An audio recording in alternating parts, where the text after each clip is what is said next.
Halo Giko, ketemu lagi dengan Sola di episode Sudut Tumpul minggu ini. Sebagai orang Indonesia, mungkin Giko pernah ngerasa bangga banget sama negara sendiri di suatu momen. Sebuah faktor yang bagus banget buat tingkatin rasa nasionalisme nggak sih sebenarnya? Merasa bangga misalnya karena punya kultur yang lebih baik, terutama dibandingin sama negara lain, atau misal bangga sama seseorang yang berhasil bawa nama Indonesia di kancah dunia. Tapi, kalau rasa bangga ini berubah jadi sesuatu yang gak baik, gimana? Giko pasti masih ingat dong sama peristiwa yang lagi rame akhir-akhir ini yang menyoroti gimana antusiasmenya warga Indonesia saat ngebelain Dewa Kipas yang sempat dituduh curang sama lawan mainnya, Godam Chess, sambil membanggakan hobi bapak-bapak Indonesia yang suka main catur di pos kamling itu. Lalu berujung akun Godam Chess ini diserang habis-habisan sama netizen Indonesia. Atau ingat gak sih sama peristiwa di 2020 ketika kita masih mencatat 0 kasus COVID-19? Sebagian besar netizen saat itu merasa bangga banget sama kultur orang Indonesia yang suka makan jajanan gak sehat, tapi gak sakit, alias dianggap udah kebal sama penyakit. Bangga sama budaya sendiri emang bagus Giko, seperti yang Sola ungkapin di awal. Tapi dia juga bisa punya dampak negatif loh. Apalagi kalau sampai ke batas yang berlebihan. Apa aja tuh dampaknya? Yuk kita simak pembahasannya di Sudut Tumpul episode kali ini. Intro!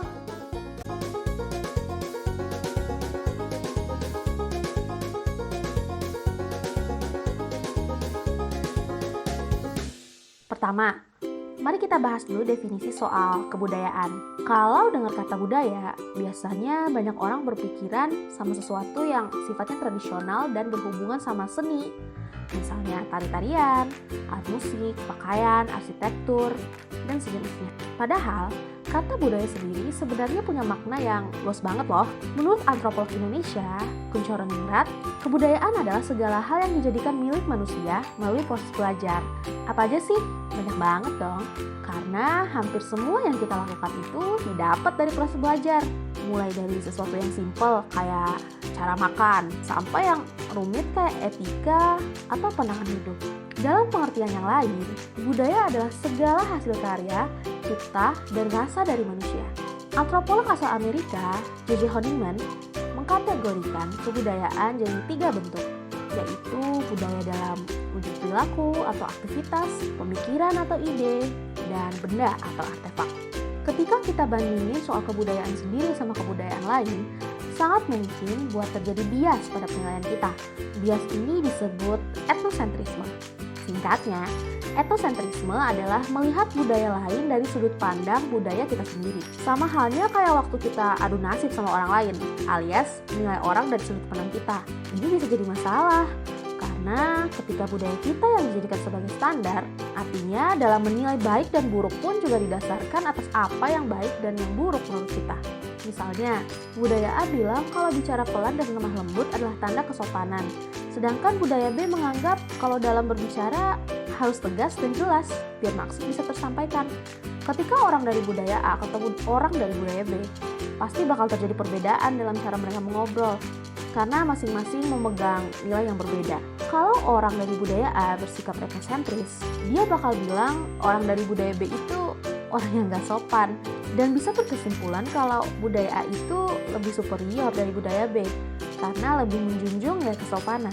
Itu tadi baru soal cara bicara ya, belum soal yang lain kayak cara berpakaian, cara kerja, kepercayaan, atau bahkan ideologi. Sebenarnya bias ini hal yang wajar banget buat dialami semua orang karena hakikat manusia sebagai makhluk yang subjektif. Tapi buat meminimalisir bias dan bisa menghasilkan penilaian yang nggak misleading banget nih, ketika mau menilai suatu kebudayaan, ada baiknya kalau kita harus melihat kebudayaan itu dari sudut pandang masyarakat yang menganutnya. Jangan salah, bangga sama budaya sendiri itu boleh banget kok Giko. Tapi jangan sampai karena rasa bangga yang berlebihan, kita jadi merasa superior dan menganggap rendah serta enteng suatu atau bahkan budaya lain ya. Itu dia pembahasan singkat kita soal etnosentrisme.